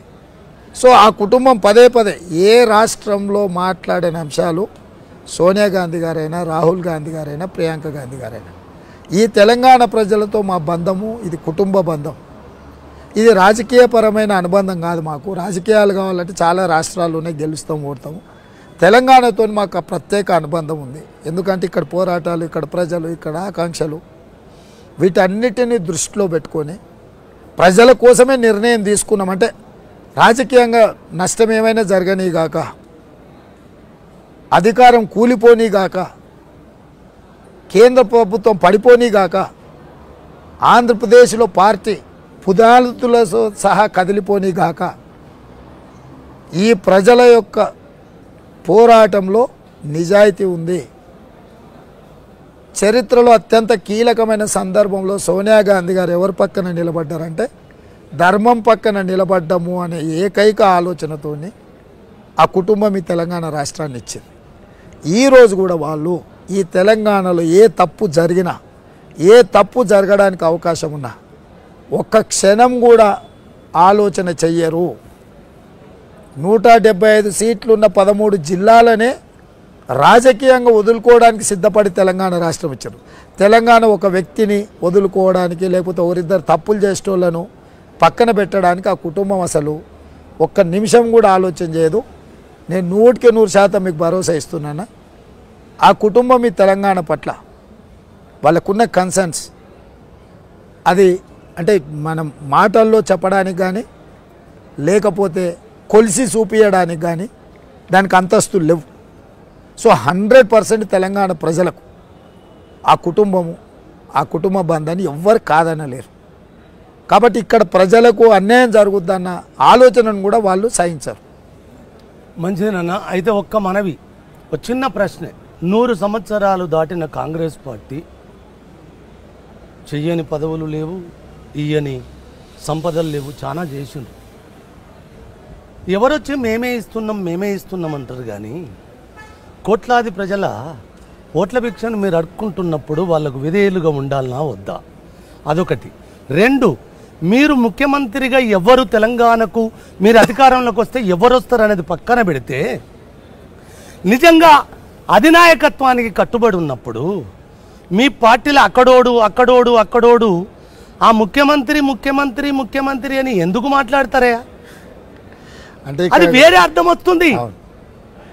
కొద్దిగా వాళ్ళ ముక్కుకు ముగుదాడేసి ఈ ఎలక్షన్ అయిపోయేదాకా మీ పార్టీ మీ నాయకత్వం ఎవరిని చేత గాలి చేయండి, లేకపోతే సంవత్సరానికి ఒక ముఖ్యమంత్రి కండి.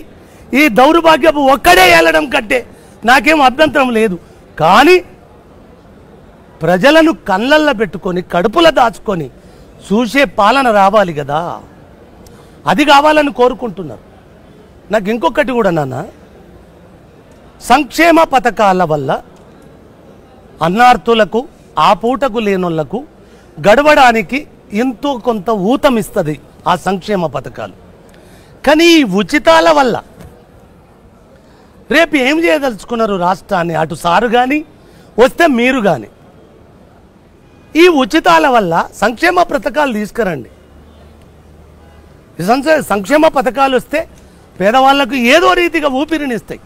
ఈ ఉచితాలు ఇచ్చినప్పుడు ఈ దేశాన్ని నా రాష్ట్రాన్ని అప్పుల పాలు చేయడమా, జనాలను అధోగతి పాలు చేయడమా, లేకపోతే మీరు 1000 ఎకరాలు సంపాదిస్తారు కదా రాగానే, ఎవ్వరు పదవికి వస్తే అంత 1000 ఎకరాలు కొల్లగొడుతున్నారు కదా. నాదొక్క మనవి నాన్న, నా ప్రజల తరపున యావత్ భారత జాతి తరపున కూడా ఒక మాట ఏంది అంటే, ఏ ప్రజల ఆస్తిగా పాలనలు కొనసాగాలి, ఏ ప్రజల ఆకాంక్ష మేరకు ప్రజాస్వామ్యాలు వర్ధిల్లాలి అన్న ఈ దేశములో ఈ రాష్ట్రాలలో మీకింత అధికారం భిక్షమేస్తున్న ప్రజలకు మీరు సంపాదించిన కొల్లగొట్టిన నేలనంతా వెనుకకు తీసుకొచ్చి నా తెలంగాణ జాతులకు ఇంటికొక ఎకరం భూమి ఇవ్వగలరా? ఒక్క ఎకరం చాలు. అంటే అన్న ఇక్కడ భూమే ఆత్మగౌరవం, భూమే మనిషి యొక్క గుర్తింపు కదా. కాంగ్రెస్ నమ్ముతుంది. చిరునామనే భూమి. మరి ఇవాళ 25 లక్షల ఎకరాల అసైన్మెంట్ పట్టాల పేరు మీద కాంగ్రెస్ పార్టీ భూమి లేని పేదలకు పంచింది కదన్న. 12 లక్షల ఎకరాలు అటవీ భూములను 2006 అటవీ హక్కుల చట్టాన్ని తీసుకొచ్చి 12 లక్షల ఎకరాల పోడు భూముల పట్టాలు కూడా కాంగ్రెస్ పార్టీ పంచింది. దున్నేవాడికే భూమి అని నక్సలైట్లు ఏ మాట అయితే చెప్పిండ్రు, అగ్రికల్చర్ సీలింగ్ యాక్ట్ తీసుకొచ్చి దాన్ని అమలు చేసి నిజంగా ప్రతివాడికి వీలైనంత మేరకు భూ పంపకాలు జరగాలి, వాళ్ళ ఆత్మగౌరవాన్ని నిలబెట్టాలని చిత్తశుద్ధితోని కాంగ్రెస్ పార్టీ సీలింగ్ యాక్ట్ తీసుకొచ్చింది. జాగీర్దారులను, జమీందారులను, భూస్వాముల దగ్గర వేలాది ఎకరాలు వాళ్ళ ఆధీనంలో ఉన్న వాటిని అన్నిటిని గుంజుకొని ఈరోజు వాటిని పంచిపెట్టడం జరిగింది. ఇక ఇప్పుడు ఏదన్నా తీసుకోవాలంటే కొనుక్కోవాల్సిన పరిస్థితి. సీలింగ్ యాక్ట్తో ఏమైపోయిందంటే పరిమితమైన భూమి అయిపోయింది, ప్రజల దగ్గరకు వచ్చింది. ఇప్పుడు మేము కొత్తగా భూ పంపకాలు చేయాలన్న ఆలోచన వచ్చినప్పుడు భూసేకరణ చట్టం ప్రకారమే భూమి తీసుకోవాల్సిన పరిస్థితి వచ్చింది. ఏ అవకాశం వచ్చినా మీరు చెప్పిన అంశాన్ని మొఘలులు ఏలినప్పటి నుంచి మొదలు పెడితే ఇప్పటి వరకు ఈ భూమి చుట్టూతోనే ఈ పోరాటాలని అంత భూమితోటే భూమితోనే ముడివడి ఉన్న మన మనుగడ మన పోరాటం. దాన్ని కాంగ్రెస్ పార్టీ 100% గుర్తించింది. భవిష్యత్తులో ఏ అవకాశం ఉన్నా భూ పంపకాల ద్వారా మొన్న మేము ఇచ్చిన గ్యారంటీలలో ఒక చిన్న మాట చెప్పినాం, అది చిన్నదే కావచ్చు కానీ దాని పట్ల ఉన్న మా కన్సర్న్ ఏంటంటే తెలంగాణ ప్రతి ఉద్యమకారుడికి 250 గజాల స్థలం ఇస్తాము అని. ఎందుకంటే ఈ భూమి ఆకాశాలు ఉన్నంతకాలం ఆ భూమి ఉంటుంది. ఉద్యమంలో అతని గుర్తింపే భూమి. ఆ ఉద్యమకారుడిని గుర్తించాలనేది మేము చాలా మదనం చేసి చర్చ చేసి బట్టి విక్రమార్క గారు, నేను, మా శ్రీధర్ బాబు గారు, మేమందరం కూడా బాగా చర్చించి అరే వీళ్ళు కొట్లాడినరా, వీళ్ళు సాధించినరా, వీళ్ళ మీద కేసులు ఉన్నాయి, కేసులు పేపర్ మీద ఉన్నాయి, ఆ పేపర్ కేసీఆర్ మాయం చేస్తే అది ఏడుందో తెలియదు ఇప్పుడు అని వాళ్ళకి ఖచ్చితంగా ఎకరాలు ఇవ్వకపోయినా 250 గజాలన్న నీడనని ఇవ్వడానికి అంటే మా ప్రయత్నము. మేము దాన్ని గుర్తించినామన్నా అవకాశం ఉంటే భూమి ఇవ్వడానికి కాంగ్రెస్ వెనక్కిపోదు. ఇలా తెలంగాణ ఉద్యమకారులకు 250 గజాలు ఇస్తా అన్నది కన్సర్న్తో, అంటే వాళ్ళ గౌరవాన్ని కనీసం మనం గుర్తించినామని చెప్పడం కోసం ఆలోచన చేసినాం. భూ పంపకాలు అనేది నిరంతర ప్రక్రియ, చేయాల్సిన అవసరం ఉన్నది, చేసే ఆలోచన కాంగ్రెస్కు ఉన్నది. అయితే ఇక్కడ ఒకటి మనవి నాన్న, సారు ఇప్పుడు చాలా సస్యశ్యామలంగా భూమినంతా ఒక మనవి మాత్రం చేస్తాను.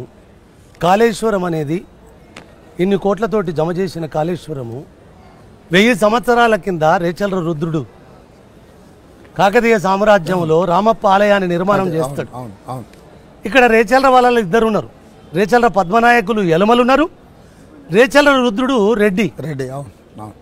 రేచల ఇద్దరు ఉన్నారు. ఇక్కడ ఒక మాట చెప్పాలి, నా మనవడికి నేను యాక్చువల్గా రుద్రదేవుడు అని పేరు పెట్టాలన్న ఆలోచన ఉండే. నేను రామప్ప మందిరం చూసిన తర్వాత, ఆయన గొప్ప త్యాగం చూసిన తర్వాత రేచల రుద్రుడు యాక్చువల్ నా మనవడికి మీరు ఆశీర్వదించాను కదా, ఆయనకు నేను పెట్టుకుందాం అనుకున్నా.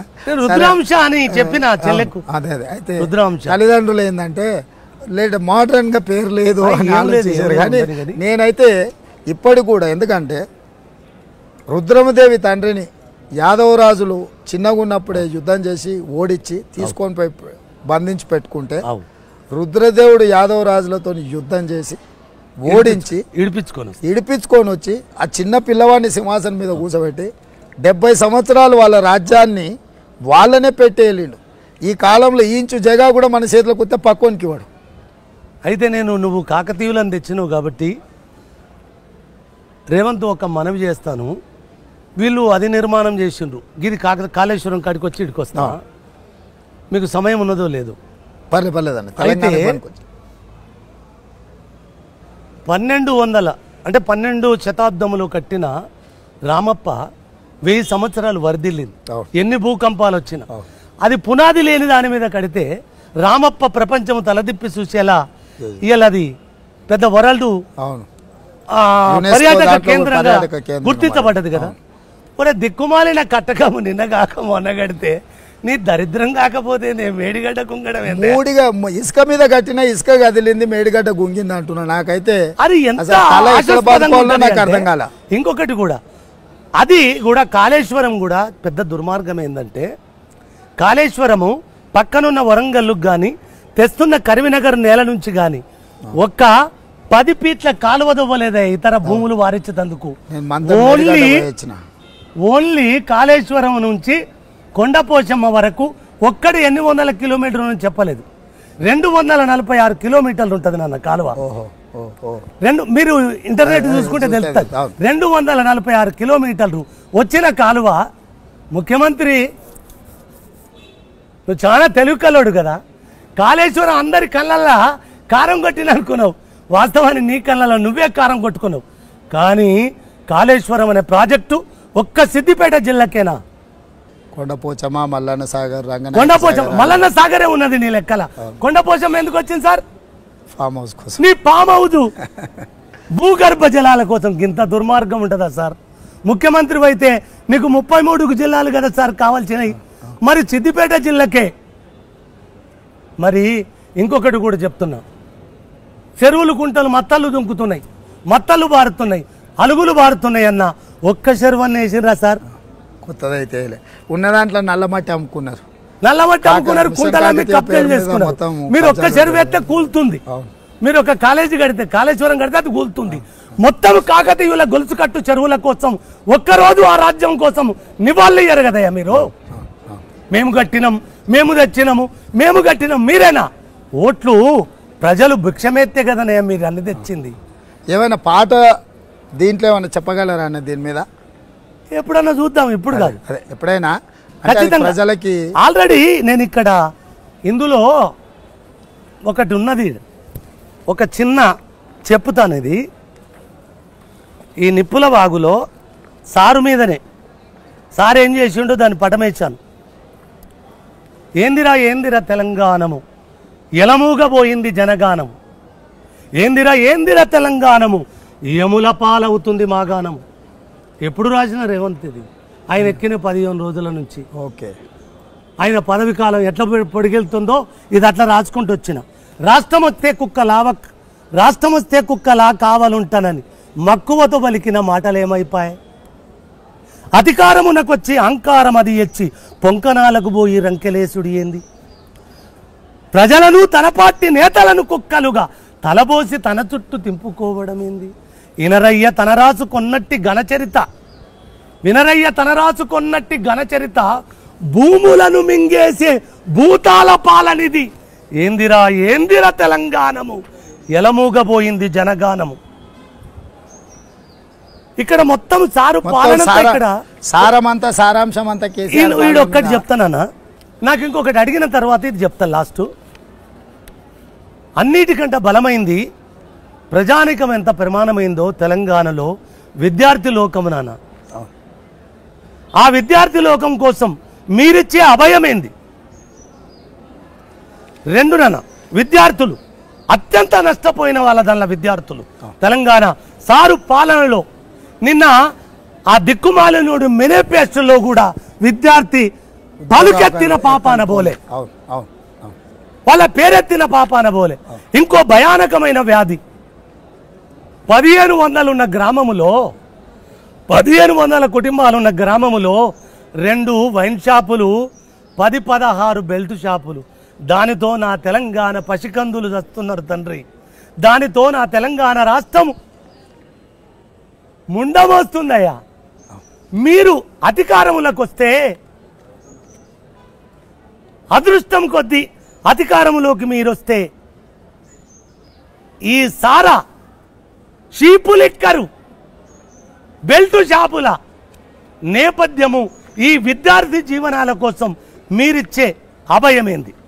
Belt షాపులను, liquor సేల్స్ను నియంత్రిస్తాము. అది పరిమితంగా ఎప్పుడు ఎక్కడ అందుబాటులో ఉండాలనో దాని మీద ఒక స్పష్టమైన ప్రణాళిక ఉంది. గ్రామాలలో బెల్ట్ షాపులను పొరకట్టబెట్టి చేస్తాం. ఏ ఊర్లో కూడా బెల్ట్ షాపు కనిపించొద్దు. నా మాటగా తీసుకోండి, 100% అది నా బాధ్యత.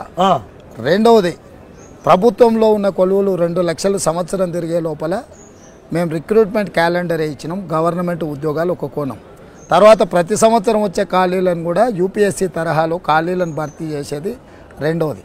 మూడవది, ఈరోజు మన పిల్లల మేధా సంపత్తి ప్రపంచానికే ఎగుమతి చేసేంత స్థాయికి వచ్చింది. ప్రపంచంలో ఇప్పుడు నార్మల్గా మనం క్యాంపస్ సెలెక్షన్స్ అంటాం. యూనివర్సిటీలలో చదువుకున్న పిల్లలకు వివిధ కంపెనీలు అక్కడికి వచ్చి ఉద్యోగ నియామకాలు చేపడుతుంటారు.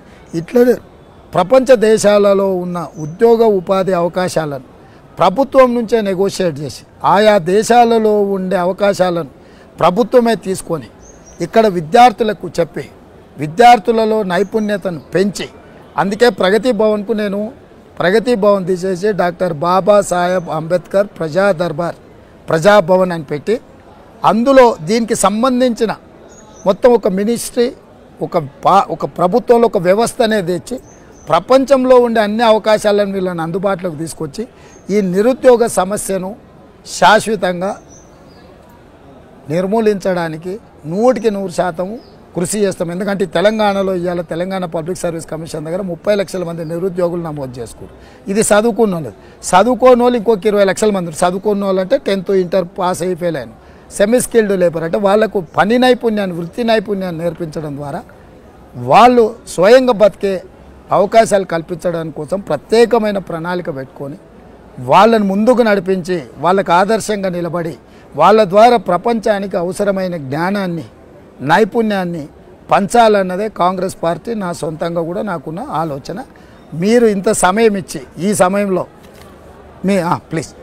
అయితే మీరు చెప్పిన మాటకు నేను కూడా నాది ఇంకొక చిన్న ప్రశ్న కూడా ఇస్తా. సార్ కూడా అధికారంలోకి వచ్చినప్పుడు ఇంటికో ఉద్యోగం, దళితులకు 3 ఎకరాలు, దళితుడే ముఖ్యమంత్రి, మామూలు కోతలు కొయ్యలే, అవి తలకిందులైనాయి. మీరు అట్లా తలకిందులు కావద్దని కోరుకుంటా నేను. ఇక పోతే ఈ మధ్యన నేను అప్పుడప్పుడు వింటుంటా ఒక పాట ప్రభుత్వాన్ని కూలగొట్టింది అని. మంచిదే, నేను ఆ పాట రాసిన సార్కు ఆ పాట కూడా నేను సెల్యూట్ చేస్తున్నా, చేతులెత్తి కూడా మొక్కుతాను. కానీ ఇక్కడ పాటలే పెట్టని కోటలై నిలిచినాయి, పాటలే పెట్టని కోటలై నిలిచినాయి, పాటలే ముందుండి ప్రజలను నడిపినాయి, పాటలే ఉద్యమానికి బాటలేసినవి, పాటలే ముందుండి ప్రజలను నడిపినవి, పాటలే పెట్టని కోటలై నిలిచినాయి, పాటలే కోటి కంతాలై మ్రోగినాయి, పాటలే కథ రాష్ట్ర పట్టాభిషేకాలు, పాటలే కథ రాష్ట్ర పట్టాభిషేకాలు, పాఠభిక్షమే కదా మీరేలే పదవులు, గుండె గుండెన గండ దీపమై వెలిగిన పాటనవమానించ పదవులంకారమా. మరిక్కడ పాటలు రాష్ట్రాన్ని తెచ్చినాయి. ఆ పాటల కోసం, ఆ పాటలు రాసినోళ్ళ కోసం కంఠాలు బగులగొట్టుకొని ఆచేతు హిమాచలం తలదిప్పి చూచేలా చేసిన ఇక్కడ సాంస్కృతికోద్యమం. ఇప్పుడు ఒక మాట చెప్పాలి, ఇక్కడ నేను ఉట్టిగానే మాట్లాడతలేను, ఇక్కడ నా మాట కన్నా చెల్లుబాటు కాదు. ఇక్కడ ధూమ్ధామ్ అనేది కేసీఆర్ స్వప్నం కాదు, ధూమ్ధామ్ అనేది బాలకృష్ణ బాడుకావు పనికి తెచ్చింది కాదు. అది తెలంగాణ ధూమ్ధాము ఉద్యమము పాదైతే దాని పందిరి అందశ్రీగాడే. ఒక సాంస్కృతిక సేనాన్ని కోట్లాది మీరు కాంగ్రెస్లో విలీనమైతామని పదవులలో 3 ఏళ్ళు మీరు ఢిల్లీలో వండుకున్నప్పుడు మీ రాష్ట్ర ఉద్యమాన్ని నిలబెట్టింది ధూమ్ధామే. ధూమ్ధాము ఎనుకుడి నడిపించిన వాళ్ళనే. అటు కవులు కావచ్చు, ఇటు కళాకారులు కావచ్చు, అటు తెలంగాణ రచయితల వేదిక కావచ్చు, ఇక్కడ ధూమ్ధామ్ కావచ్చు, సమాంతరంగా ఉద్యమాన్ని నిలబెట్టుకున్నాయి. మరి పాటతోటి రాష్ట్రం వచ్చిన రాష్ట్రానికి అరే దిక్కుమాలినోడా పాడుకునేటందుకు పాట ఉండదా? ఇక్కడ సిగ్గుంటే కాళేశ్వరంలో వాడి దుంకి చచ్చిపో, దరిద్రం పోతుంది తెలంగాణది. అలాగనే ఈ సాంస్కృతికోద్యమానికి కూడా మీరు కాంగ్రెస్ పార్టీ ఈ ఎలక్షన్ మూమెంట్ కావచ్చు, ఇంకేదన్నా కావచ్చు, ఒక సాంస్కృతిక సేనాని లేకపోతే కొద్దిగా అభద్రత భావమే ఉంటుంది. దాన్ని మీరు పూడ్చుకోవాలి, దాన్ని పూర్తి చేసుకోవాలి. తెలంగాణ యొక్క సంస్కృతే పాట, తెలంగాణ సాంప్రదాయం, రాష్ట్రం అంటేనే పాట కదా. తెలంగాణ సంస్కృతి సాంప్రదాయాన్ని కాపాడాలి అని అంటే పాట బతికుండాలి. దానికి కావలసిన అన్ని రకాల వసతులు వనరులను ప్రభుత్వ పరంగా ఏర్పాటు చేసే బాధ్యత కాంగ్రెస్ పార్టీ తీసుకుంటుంది. అయితే ఒక్క మనవి చేస్తాను, ఒక్క మనవి. నేను ఇవాళ మీ దగ్గర కూర్చోవడానికి మీ మెప్పు కోసమో మీ మేలు కోసమో కాదు, ప్రత్యేకించి నా తెలంగాణ కోసమే. అయినా నేను ఇంటర్వ్యూలే వద్దు అనుకున్నా. నేను మరి మీరే ఇంటర్వ్యూకి వస్తా అంటే మరి నేను పోకపోతే కూడా ఇక్కడ భయపడ్డాడేమో. నేను ఒక్క దానికి భయపడుతున్నాను, అక్షరానికి భయపడతా, అమ్మకు భయపడతా, ధర్మం ఉంటే భయపడతా, నా ప్రజల పక్షాన ఎవరు విధేయులుగా ఉంటారో వాళ్లకు భయపడతా, నా తల్లిని చెరబట్టనంత కారణం ఎవరికైనా తల వంచి నమస్కారం చేస్తూనే ఉంటా. తల వంచుకోవడం తప్పు కాదు తండ్రి నాది, తలదించుకొని బతుకుమంటే మాత్రం వాడి తల నరుక్కున్న నేను తలదించుకునే నేపథ్యం ఉండదు. వాళ్ళు జై తెలంగాణ అనే అర్హతను కోల్పోయినరు. మళ్ళా టిఆర్ఎస్ పేరు మార్చి బీఆర్ఎస్గా మార్చి మాది పక్క రాజకీయ పార్టీ అని చెప్పుకున్నప్పుడు ఇంకా సిగ్గు లేకుండా మా ఉద్యమము మా ఉద్యమము, మాకు ఓటేయండి, మాకు పిచ్చమేయండి. కాదు కాదు కాదు కాదు, ఇగో ఓడిస్తే నేను ఫామ్ హౌస్లో పోయి పంట బాగుందయ్యా. అది కూడా ఒక మాట చెప్తున్నా, రాతి దుర్గాలను కూలదన్నిన నా పాదాలకు, రాతి దుర్గాలనే కూలదన్నిన నా పాదాలకు 4 ఇటుకలతో కట్టుకున్న ఓ ప్రహారి ఒక లెక్కనా? అది మర్చిపోద్దు. అందుకోసం నా తెలంగాణ మేలు కోరినంత కాలం అందశ్రీ అమ్మ పాదాన సందడే చేస్తాడు, లేకపోతే మీ జుట్టుకు గజ్జగట్టి ఊరేగిస్తాడు. జై తెలంగాణ, జై తెలంగాణ, జై జై తెలంగాణ. సుమన్ టీవీలో మీ పర్సనల్ అండ్ బిజినెస్ ప్రమోషన్స్ కోసం కింది నెంబర్కి కాంటాక్ట్ చేయండి.